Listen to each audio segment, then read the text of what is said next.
Learning series के part 4 में आपका स्वागत है। इस क्लास में हम Skinner operant conditioning theory of learning को सीखेंगे, समझेंगे।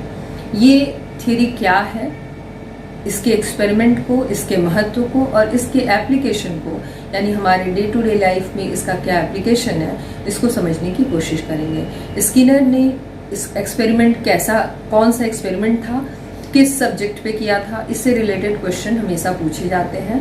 और स्किनर का जो ऑपरेंट कंडीशनिंग सिद्धांत है, ये बिहेवियरिज्म स्कूल के अंतर्गत आता है। तो फिर इस क्लास को पूरे अच्छी तरीके से आप समझने की कोशिश कीजिएगा, क्योंकि इससे रिलेटेड क्वेश्चन हमेशा हर एग्जाम में पूछे जाते हैं। तो क्लास को शुरू करते हैं।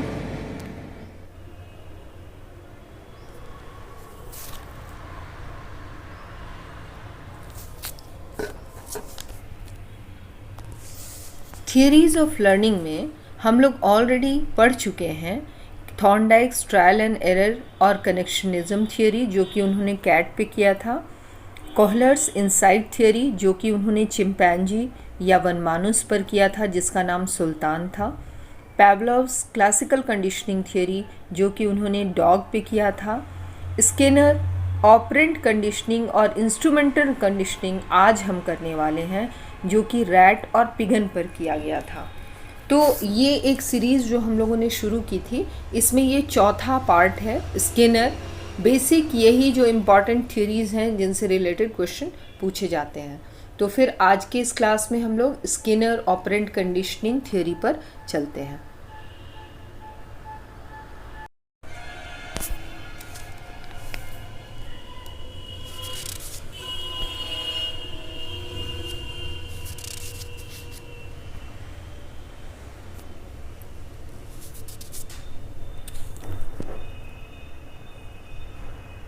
देखिए, स्किनर जो थे ना, वो फादर ऑफ ऑपरेंट कंडीशनिंग कहा गया है।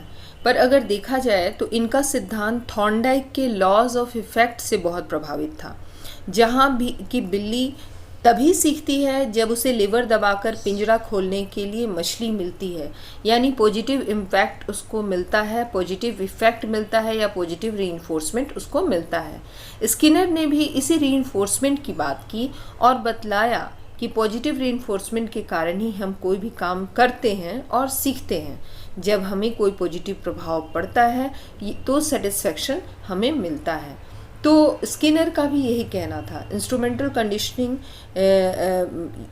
बेसिकली पॉजिटिव रीइंफोर्समेंट का ही परिणाम है, ठीक है। तो Skinner is regarded as the father of operant conditioning, but his work are based on Thorndike's laws of effect. यहाँ भी तो थॉर्नडाइक लॉ ऑफ इफेक्ट की बात की जा रही है ना, थॉर्नडाइक के प्रभाव सिद्धांत की बात की जा रही है कि भाई अगर हमें पॉजिटिव इम्पैक्ट पड़ता है, पॉजिटिव प्रभाव पड़ता है, तब हम किसी चीज़ों को सीखते हैं, और अगर नेगेटिव इम्पैक्ट पड़ता है, संतुष्टि नहीं मिलती है, तो हम उन चीज़ों को नहीं सीखते हैं। अब मॉर्गन एंड किंग की यहाँ पर डेफिनेशन बड़ी अच्छी सी है। उन्होंने कहा कि instrumental conditioning refers to learning situation in which the responses of the subject instrumental in producing reinforcement.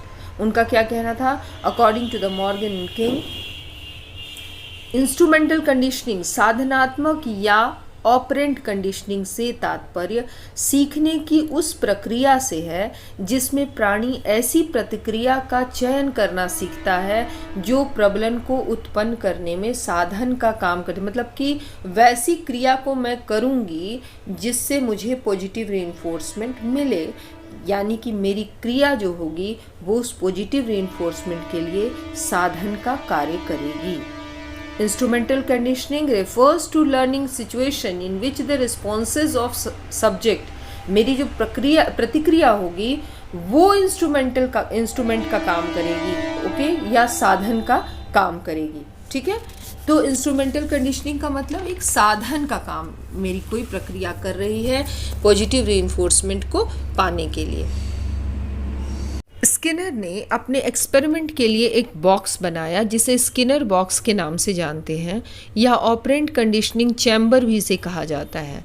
उनके जो एक्सपेरिमेंट्स हुए वो बेसिकली 2 एक्सपेरिमेंट उन्होंने किए थे, वो रैट्स और पिगन पे किए थे, चूहे और कबूतरों पर। बेसिक जो इम्पॉर्टेंट जो उनका एक्सपेरिमेंट है इन दोनों पर ही किया गया एक्सपेरिमेंट है।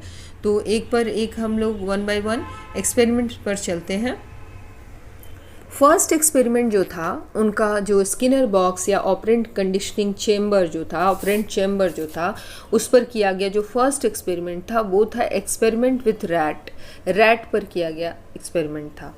ठीक है, इस एक्सपेरिमेंट में आप ध्यान से देखिए इस चैम्बर को, जो स्किनर चैम्बर है उसकी बनावट ऐसी है कि इस ऑपरेंट कंडीशनिंग चैम्बर में बॉक्स की दीवार से निकलता हुआ एक लीवर है जिसका संबंध एक स्वचालित मशीन से है, जिससे कि लीवर दबाने की अनुक्रिया की रिकॉर्डिंग अपने आप भोजन की गोली के रूप में यानी चूहे के सामने आ जाती है।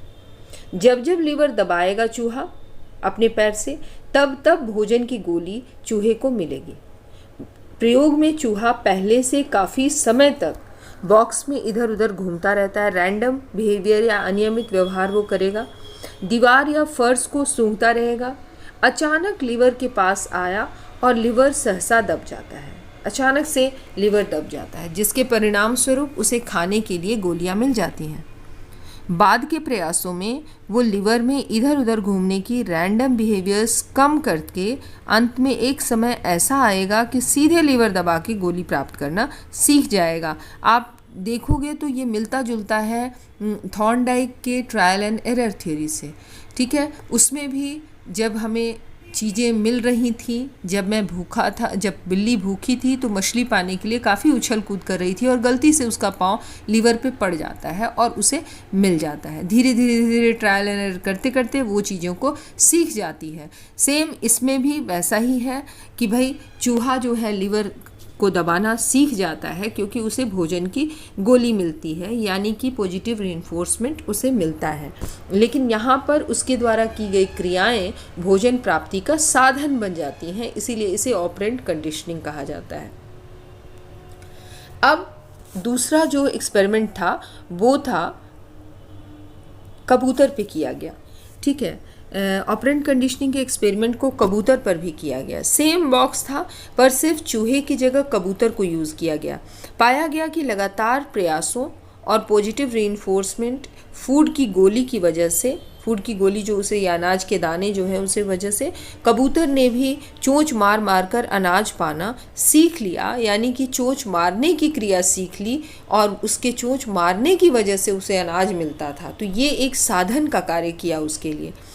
अब सेम है, एक उन्होंने चूहे पर किया और एक दूसरा जो है कबूतर पर किया। ठीक है, ये स्किनर बॉक्स में उन्होंने किया। अब इस ऑपरेंट कंडीशनिंग सिद्धांत में 2 तरह के रीइंफोर्समेंट की बात वो करते हैं। एक है पॉजिटिव रीइंफोर्समेंट और दूसरी है नेगेटिव रीइंफोर्समेंट। जहाँ पॉजिटिव रीइंफोर्समेंट से कार्यों को करना हम सीखते हैं, हमारी प्रोग्रेस बढ़ती है, वहीं नेगेटिव रीइंफोर्समेंट हमारे कार्यों की प्रगति को, हमारी प्रोग्रेस को रोकती है या बाधक सिद्ध हो रही है।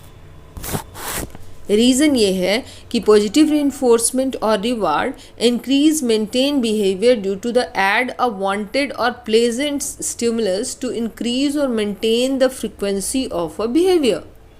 And in negative reinforcement or punishment or reward, a pleasant stimulus or decrease to be a behavior or response। देखिए, पॉजिटिव reinforcement को हम एक पुरस्कार से समझ सकते हैं। हम कोई भी कार्य करने पर पुरस्कार हम अगर किसी को दे रहे हैं तो वो पुरस्कार हमारे लिए एक पॉजिटिव रीइंफोर्समेंट है और जिससे हमारी प्रोग्रेस अच्छी होती है। वहीं नेगेटिव रीइंफोर्समेंट एक पनिशमेंट है जिससे हमारी प्रोग्रेस घट सकती है। यहाँ पनिशमेंट भी 2 प्रकार के होंगे, positive punishment and negative punishment. Like अगर मान लीजिए एक क्लास में एक स्टूडेंट कोई गलती करता है, तो अकेले में बुलाकर अगर आप उसे डांट देते हो तो उसके बिहेवियर मॉडिफिकेशन में जो चेंजेस होंगे, मॉडिफाई जो होगा उसका बिहेवियर में, वो मे बी वो पॉजिटिवली उसको लेगा और हो सकता है वो अपने बिहेवियर में चेंज ला भी सकता है, उस डांट को बहुत पॉजिटिव वे में वो लेकर सुधार ला सकता है। पर अगर पूरे क्लास के सामने आप उसे पनिश करते हो तो ये एक निगेटिव है, तो पनिशमेंट ही ये भी और पहले वाला भी, पर ये एक निगेटिव वे में उस पर बुरा असर डालेगा और सीखने से वो भागेगा। और साथ ही डर तो टीचर से लगा, पर उस टीचर की वजह से उस सब्जेक्ट से भी वो डर जाएगा और वो निगेटिव रीइंफोर्समेंट उसके सब्जेक्ट से ही उसे लर्निंग से दूर कर देगा। तो पॉजिटिव रीइंफोर्समेंट, नेगेटिव रीइंफोर्समेंट, दोनों ही चीज़ें टीचिंग एंड लर्निंग में बहुत हद तक कारगर होती हैं। अब ये जो ऑपरेंट कंडीशनिंग थियोरी है, ऑपरेंट कंडीशनिंग भी 4 प्रकार के होते हैं। फर्स्ट है प्राइमरी रिवॉर्ड कंडीशनिंग, प्राथमिक पुरस्कार अनुकूलन, है ना। पहला क्या है, देखिए हम थॉर्नडाइक के लॉ ऑफ इफेक्ट के अनुसार जान चुके हैं कि अपनी लाइफ में उन्हीं चीज़ों को तेज़ी से लर्न कर पाते हैं जिनका प्रभाव सेटिस्फैक्ट्री होता है या पॉजिटिव होता है। जैसे हमारे अंदर भूख होगी बड़ा पोजीशन लेने की या मिलेनियर बनने की, तभी एडुकेशन लेकर हम ज्वाइन करेंगे या जॉब करेंगे या कोई भी आगे बढ़ेंगे, ठीक है।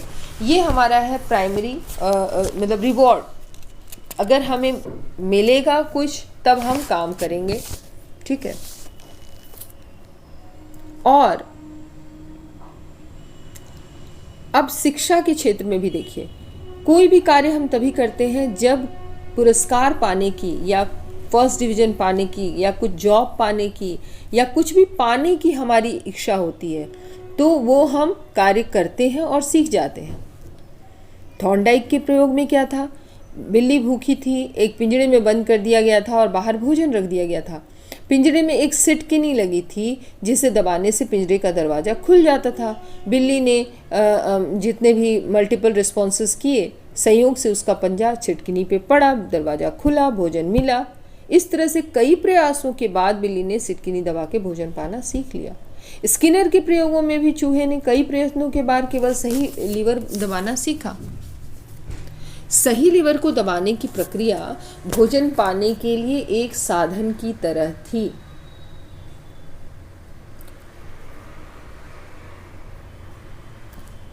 तो ये हो गया एक primary reward, okay. Now second one is avoidance conditioning या परिहार अनुकूलन। अब इस प्रकार के अनुकूलन में प्राणी, अब सेकेंड वन इज अवॉइडेंस। क्या है अवॉइडेंस? मतलब होता है कि प्राणी उस प्रतिक्रिया को सीखता है जो उसे कष्टकर उत्तेजना से बचाने में मदद करती है। यहाँ प्रतिक्रिया प्राणी को नकारात्मक प्रबलन से बचने में एक साधन का कार्य करती है।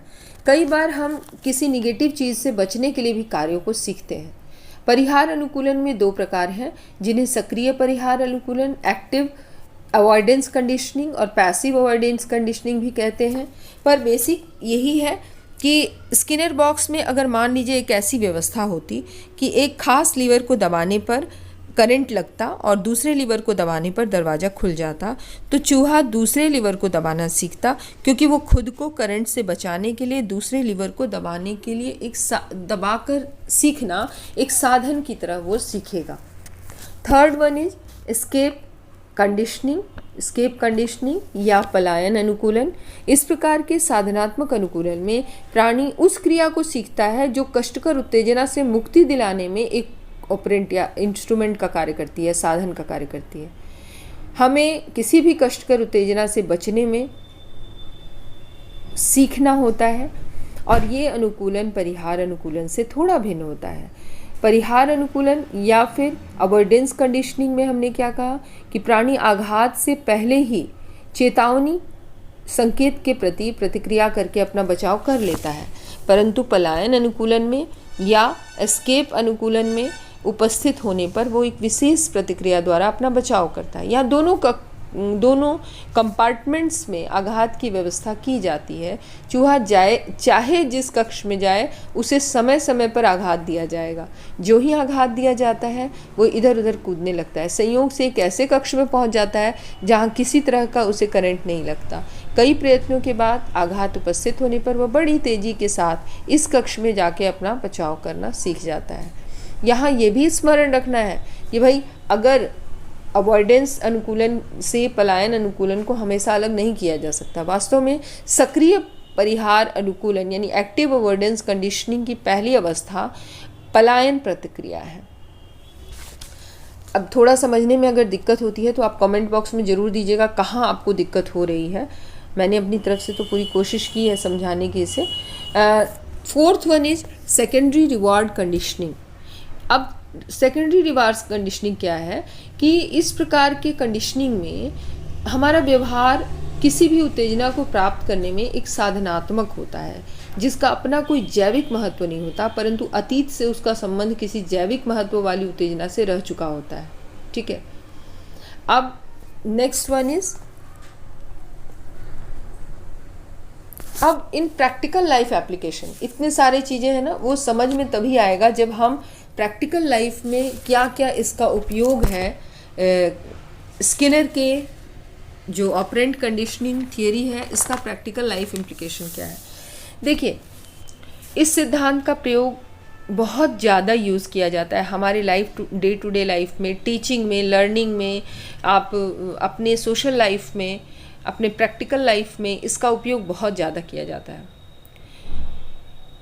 अब जब भी किसी रीइंफोर्समेंट की बात की जा रही है और वो रीइंफोर्समेंट या प्रबलन एक साधन के रूप में कार्य करे, तो इंस्ट्रूमेंट के रूप में कार्य करे, तो कई बार काफ़ी शक्तिशाली मोटिव का काम वो करता है। रीइंफोर्समेंट ही एक मोटिव बन जाता है। जैसे हम ये सुनते हैं कि एक चाय वाला प्रधानमंत्री बन सकते हैं, एक कटिहार का मिडिल क्लास फैमिली का बच्चा IAS टॉपर बन सकता है, UPSC टॉपर बन सकता है।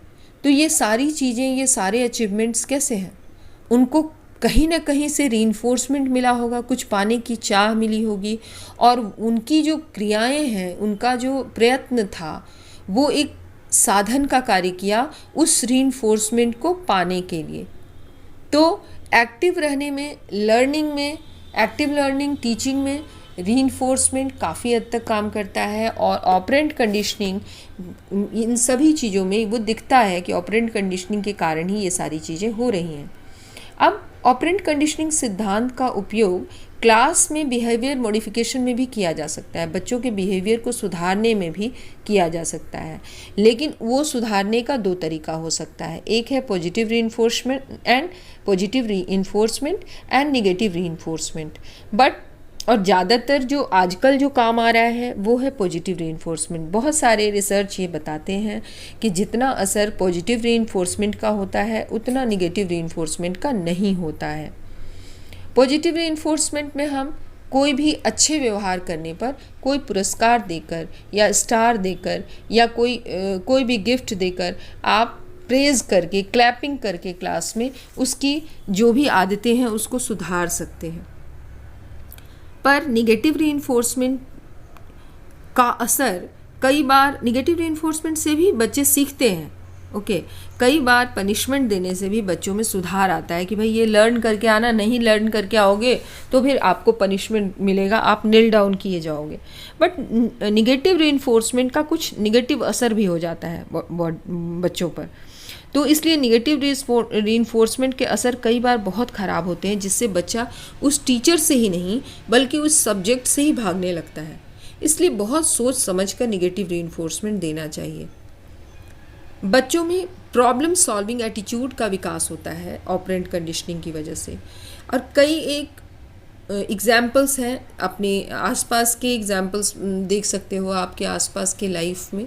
जैसे अभी दीपावली आने वाली है, तो दीपावली में क्या होगा, प्राइवेट ऑफिसेस, प्राइवेट जितने भी इंस्टीट्यूट्स हैं वो सब अपने एम्प्लॉयज़ को बोनस देते हैं या फिर टारगेट अचीव करने पे इंसेंटिव्स दिए जाते हैं ताकि प्रोग्रेस अच्छा हो सके। तो ये सारी चीज़ें पॉजिटिव रीइंफोर्समेंट का निशानी है। और अगर टारगेट अचीव नहीं हुआ तो फिर उन्हें क्या करेंगे, आप कुछ पेनल्टी लगाते हो या उनका इंसेंटिव कुछ कट करते हो, तो ये निगेटिव रीइंफोर्समेंट का निशानी होगा।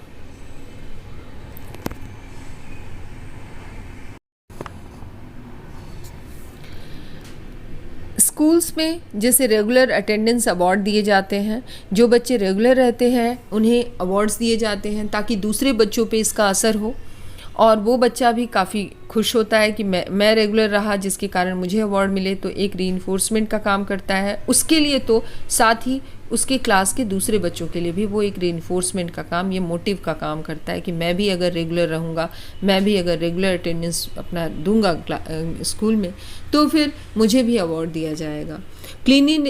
इसी कारण से देखिए क्लीनलीनेस सिटी अवार्ड दिए जाते हैं, क्लीन सिटी अवार्ड दिए जाते हैं, ताकि दूसरे सिटी अपने आप को साफ रखने में मोटिवेट हों, और इस प्रकार पॉजिटिव रीइंफोर्समेंट से कई एक अच्छी आदतों को हैबिटेट किया जा सकता है, हैबिचुएट किया जा सकता है। ठीक है, अब निगेटिव रीइंफोर्समेंट, जैसे आर्मी में भी आर्मी पर्सनल्स होते हैं तो स्ट्रिक्ट रूटीन फॉलो करना होता है, डिसिप्लिनरी एक्शंस लिए जाते हैं उनके खिलाफ अगर वो डिसिप्लिन्स को तोड़ते हैं तो ये सारी चीज़ें जो है ना ऑपरेंट कंडीशनिंग के ही एग्जाम्पल है। तो इस प्रकार स्किनर का ऑपरेंट कंडीशनिंग सिद्धांत को डे टू डे लाइफ में हम कह सकते हैं कि टीचिंग लर्निंग एप्लीकेशन में बहुत ज़्यादा यूज़ होता है, और आज ये लर्निंग सीरीज़ का पार्ट 4 कंप्लीट हो रहा है। इन सारी थ्योरीज़ को ध्यान से रखें, पढ़ें, और क्वेश्चंस इन 4 से ही आते हैं ज़्यादातर, क्योंकि ये बहुत महत्वपूर्ण 4 थ्योरीज़ हैं लर्निंग के। कोई क्वेश्चन अगर आपको आ रहा है तो फिर कमेंट बॉक्स में आप दें, मैं ज़रूर से आंसर दूंगी। एंड दूसरे बच्चों का भी भला करें, लाइक शेयर एंड सब्सक्राइब करें ताकि दूसरे स्टूडेंट्स को भी बेनिफिट मिल सके। ओके, फिर हम दूसरे क्लास में मिलते हैं। सीखते रहें, सिखाते रहें।